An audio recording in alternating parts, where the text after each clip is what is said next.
কে নাকি এটা বুঝে না, জনগণ নাকি এটা বুঝে না, এই সকল কথা বলেন না। এগুলো বলা মানে হচ্ছে জনগণকে ছোট করা। তো বাংলাদেশের জনগণ মোটামুটি সবই বুঝে, এখন সচেতন। এবং যদি নাও বুঝে, আপনাদের আমি এটাও গ্যারান্টি দিই, আমরা যারা এই প্রজন্মের ছেলেপিলে আছি সচেতন, আপনারা নিশ্চিত থাকেন আমরা বাপ চাচা আমাদের খালা মামা সবাইকে আমরা ইনফ্লুয়েন্স করব, সবাইকে আমরা বলবো যে কাকে ভোটটা দেওয়া উচিত। সো এগুলা আপনারা, আমার কাছে মনে হয় যে আপনারা অভিনয় না করে বাস্তবতায় আসেন, বাস্তবায়ন করেন। বাংলাদেশকে পরিবর্তনের জন্য যা করা দরকার তাই করেন। গত এক বছরে, আমি আবারও বলছি, গত এক বছরে যা করেছেন আপনারা, যা করেছেন তার প্রমাণটা আজকে পাচ্ছেন। রাত ৮টা-৯টার ভিতরেই পেয়ে যাবেন।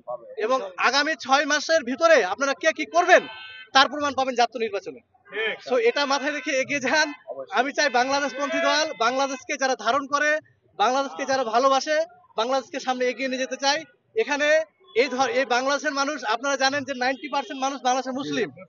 তো আমি যদি ধরেন আপনি ভারতে আপনি খেয়াল করবেন যে ভারতের যে বিজেপি সরকার, তারা কিন্তু বারবার হিন্দুত্ববাদকে চর্চা করে, হিন্দুত্ববাদকে প্রায়োরিটি দিয়ে বারবার ক্ষমতায় আসছে। আমাদের কোনো মাথা ব্যথা নাই।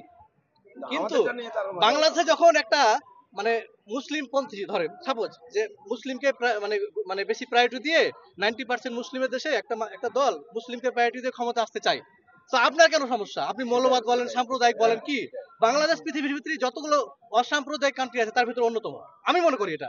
এবং ভারত সাম্প্রদায়িক গুলোর ভিতরে অন্যতম।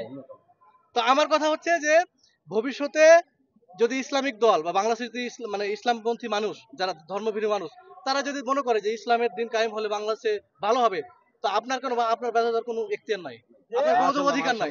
বাংলাদেশের সামনে সামনে ইসলামপন্থী দল আসবে, কি আসবে না আসবে বাংলাদেশের মানুষই ঠিক করবে, জনগণই নির্ধারণ করবে।